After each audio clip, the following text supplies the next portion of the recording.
اور اس کی کتاب میں اکثر اپنے اساتذہ سے کہتا ہوں کہ انہوں نے کتاب لکھی تعلیمی خطبہ، اس میں 2 جملے 2-3 صفحات پر ہے، میں آپ کے نام 2 جملے کرتا ہوں۔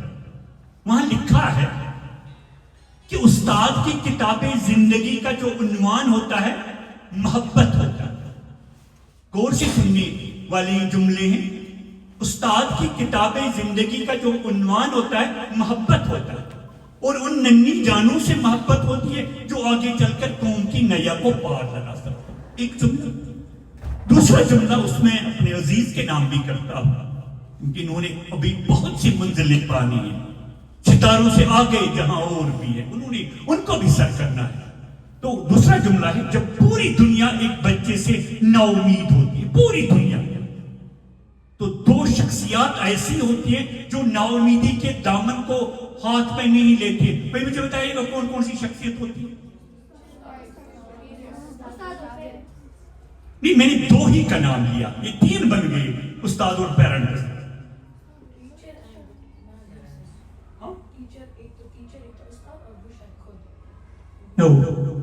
تو بیٹو 2 شخصیات ہوتی ہیں، وہاں ہونا چاہیے تھا ایک بچے کی ماں، وہ کبھی نا امید نہیں ہوتی میرے بچہ، ایک ہوتی ہے ماں اور ایک ہوتا ہے استاد۔ لیکن اس نے جب انتخاب کیا، پہلے استاد لکھا پھر ماں کا نام لکھا، یعنی اپنے اس کو بھی اپنا یہ کل بنانا ہے۔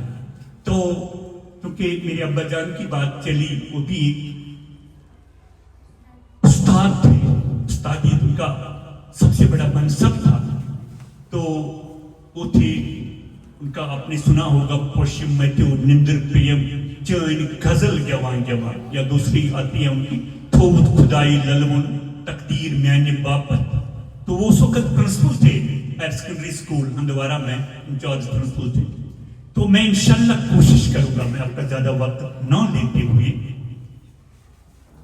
کوشش کروں گا کہ میں زبان کا طالب علم ہوں، استاد نہیں کہا جاتا، اور اس زبان کا طالب علم ہوں جو آپ کو قرآن پاک کے لیے نزدیک لے سکتے، جس میں میرا سارا فقہ ہے، جس میں میرا سب کچھ، سارا لٹریچر ہے۔ تو اسی لیے میں نے کہا اردو ہے جس کا نام ہم ہی جانتے ہیں دام، سارے جہاں میں دوم ہماری زبان کی ہے۔ تو میں ابا جان کے 2 اشعار اب کے نام کرتا ہوں، کیونکہ میرے عزیز کو بھی وہ اشعار پیارے ہیں، کیونکہ تب میرے ابا جان علی محمد شہباز صاحب 20 سال کے جوان تھے، 1960 کی بات ہے۔ تو انہوں نے لکھا ہے مت سنت وکتس انہارس یہ بدل سوری انہار بنا، یہ سنرس از وگنیار ونو اتمن میں کہیں وگنیار پگا۔ آپ کے لیے، میرے لیے، میری اساتذہ صاحبان کے لیے، یت واو دبسمن زال شمع، یت واو دبسمن زال شمع جو ود کسو کھنڈ گاش وچن پت زالک زالن کریوڈ گسی یہ جیسے بدل ہو کار پگا۔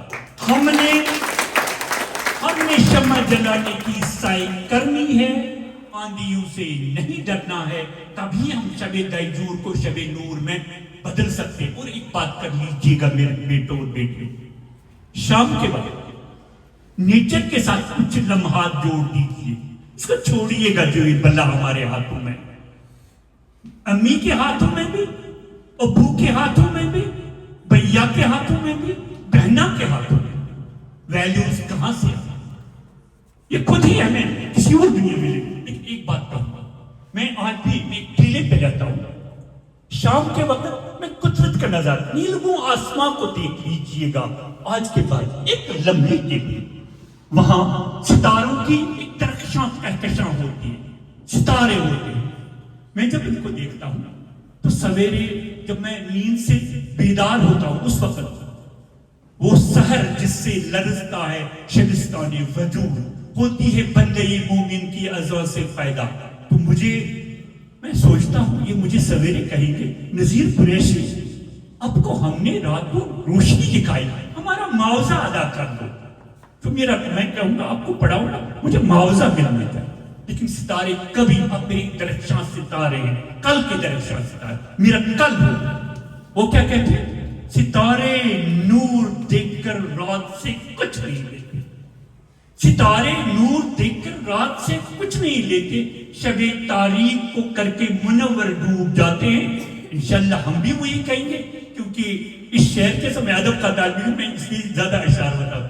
اس شعر کے ساتھ شاعر کہتا ہے کبھی بجھ نہیں سکتی میرے جنوں کی مشعل، لیکن اس کو میں چینج کروں گا، میں اکیلا نہیں ہوں، میرے استاد مکرم ہیں، استاد مکرم اور آپ میرے ساتھ، ہم کہیں گے کبھی بجھ نہیں سکتی ہمارے جنوں کی مشعل، کیونکہ ہم نے ظلمت کو مٹانے کی قسم کھائی ہے، وما علینا الا البلاغ المبین۔